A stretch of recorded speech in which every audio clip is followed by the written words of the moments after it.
माघ मास महात्म 19वां अध्याय।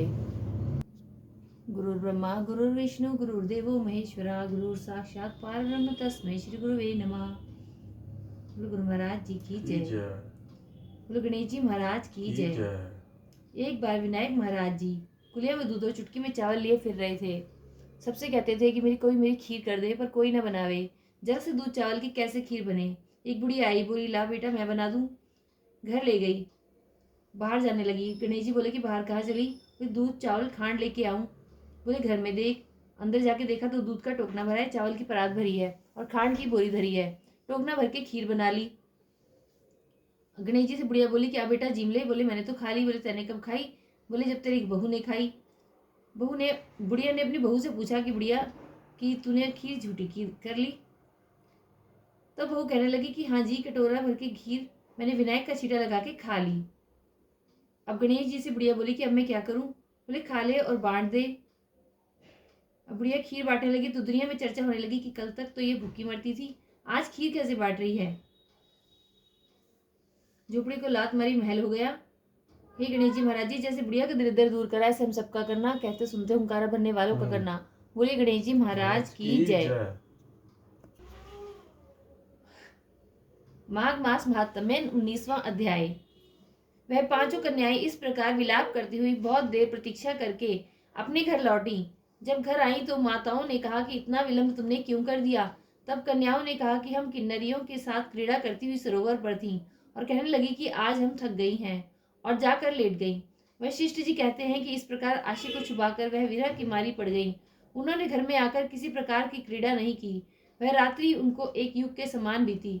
सूर्य नारायण के उदय होते ही वह अपने आप को जीवित मानती हुई माताओं की आज्ञा लेकर गौरी पूजन करने गई।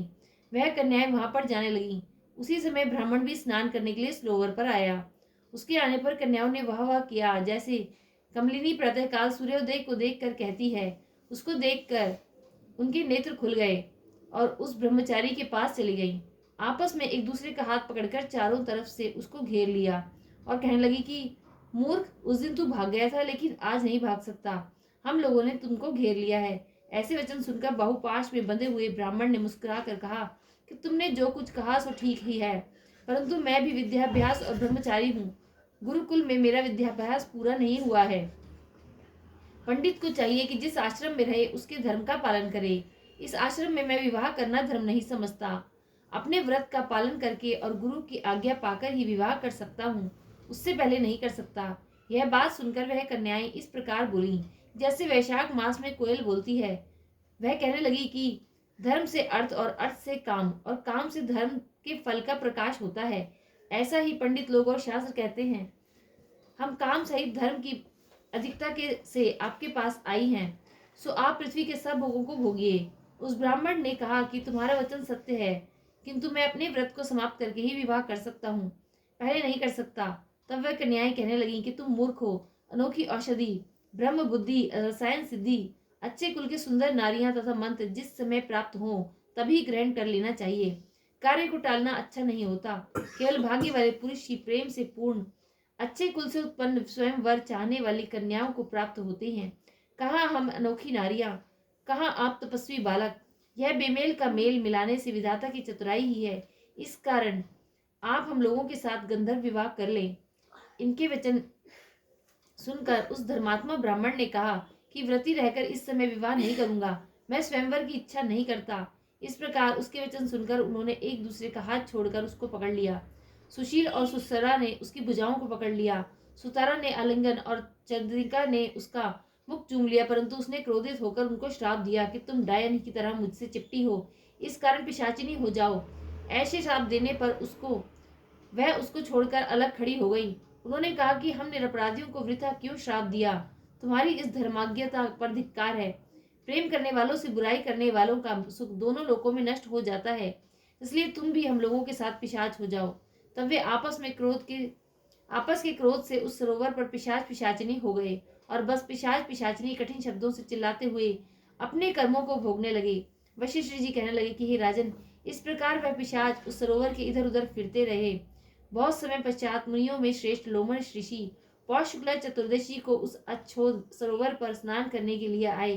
तब क्षुधा से दुखी होकर इन पिशाचों ने उनको देखा तो उनकी हत्या करने के लिए गोल बांधकर उनको चारों तरफ से घेर लिया।